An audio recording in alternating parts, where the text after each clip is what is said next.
अगर इस देश में कोई एक राजनीतिक व्यक्ति सबसे ज्यादा झूठ बोलने वाला कोई है तो वो शिवराज सिंह जी चौहान।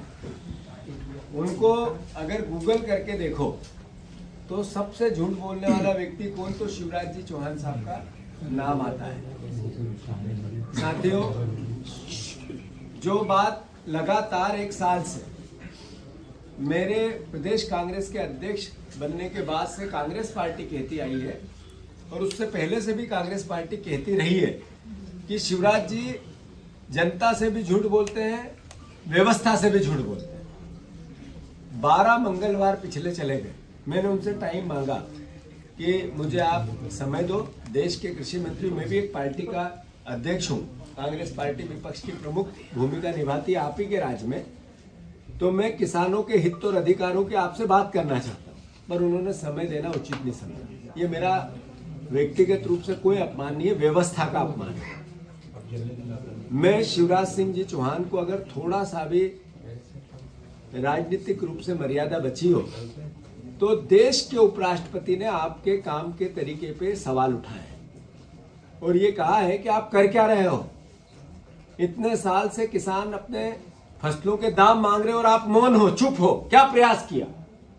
और उसी टाइम एट ए टाइम संसद में वो बोले कि हमने समर्थन मूल्य लागत से डबल नरेंद्र मोदी की सरकार देती है। ये संसद में 3 दिन पहले शिवराज सिंह चौहान ने वक्तव्य भी दिए। इसका मतलब है कि फिर या तो धनगर साहब की भावना गलत थी या शिवराज जी ने संसद के अंदर झूठ बोला। क्लियर है। मैं अनुरोध करता हूं, धनगर साहब को धन्यवाद देता हूं, साधुवाद देता हूं, उनका हम नागरिक अभिनंदन करेंगे। उन्होंने किसानों के हितों और अधिकारों की बात कही। मैं उनको खुद व्यक्तिगत रूप से जाकर उनसे मिलूंगा और उनसे आग्रह करूंगा कि इतनी हिम्मत से आपने सरकार को आईना दिखाया, नरेंद्र मोदी जी को दिखाया, शिवराज सिंह चौहान जी को दिखाया। यही बात वो सदन की आसदी पर बैठकर भी निर्णय ले और इस सरकार को आईना दिखाए। देश के प्रधानमंत्री को भी यही बात कहें, यह आग्रह करूंगा। मैं चिट्ठी लिखूंगा, पत्र लिखूंगा, ट्विटर के माध्यम से भी उनसे आग्रह करूंगा।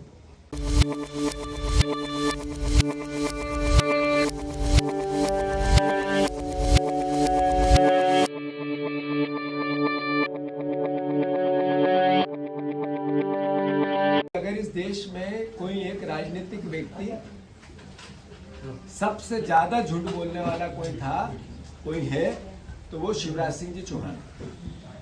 उनको अगर गूगल करके देखो तो सबसे झूठ बोलने वाला व्यक्ति कौन, तो शिवराज जी चौहान साहब का नाम आता है। साथियों, जो बात लगातार एक साल से मेरे प्रदेश कांग्रेस के अध्यक्ष बनने के बाद से कांग्रेस पार्टी कहती आई है और उससे पहले से भी कांग्रेस पार्टी कहती रही है कि शिवराज जी जनता से भी झूठ बोलते हैं, व्यवस्था से भी झूठ बोलते हैं। 12 मंगलवार पिछले चले गए, मैंने उनसे टाइम मांगा कि मुझे आप समय दो, देश के कृषि मंत्री, मैं भी एक पार्टी का अध्यक्ष हूँ, कांग्रेस पार्टी विपक्ष की प्रमुख भूमिका निभाती है आप ही के राज में, तो मैं किसानों के हित और अधिकारों की आपसे बात करना चाहता हूँ, पर उन्होंने समय देना उचित नहीं समझा। ये मेरा व्यक्तिगत रूप से कोई अपमान नहीं है, व्यवस्था का अपमान है। मैं शिवराज सिंह जी चौहान को अगर थोड़ा सा भी राजनीतिक रूप से मर्यादा बची हो तो देश के उपराष्ट्रपति ने आपके काम के तरीके पे सवाल उठाए और ये कहा है कि आप कर क्या रहे हो। इतने साल से किसान अपने फसलों के दाम मांग रहे हो और आप मौन हो, चुप हो, क्या प्रयास किया। और उसी टाइम एट ए टाइम संसद में वो बोले कि हमने समर्थन मूल्य लागत से डबल नरेंद्र मोदी की सरकार देती है। ये संसद में 3 दिन पहले शिवराज सिंह चौहान ने वक्तव्य भी दिए। इसका मतलब है कि फिर या तो धनगर साहब की भावना गलत थी या शिवराज जी ने संसद के अंदर झूठ बोला। क्लियर है। मैं अनुरोध करता हूं, धनगर साहब को धन्यवाद देता हूं, साधुवाद देता हूं, उनका हम नागरिक अभिनंदन करेंगे। उन्होंने किसानों के हितों और अधिकारों की बात कही। मैं उनको खुद व्यक्तिगत रूप से जाकर उनसे मिलूंगा और उनसे आग्रह करूंगा कि इतनी हिम्मत से आपने सरकार को आईना दिखाया, नरेंद्र मोदी जी को दिखाया, शिवराज सिंह चौहान जी को दिखाया, यही बात वो सदन की आस्थि पर बैठकर भी निर्णय ले और इस सरकार को आईना दिखाए। देश के प्रधानमंत्री को भी यही बात कहें, ये आग्रह करूंगा मैं, चिट्ठी लिखूंगा, पत्र लिखूंगा, ट्विटर के माध्यम से भी उनसे आग्रह करूंगा।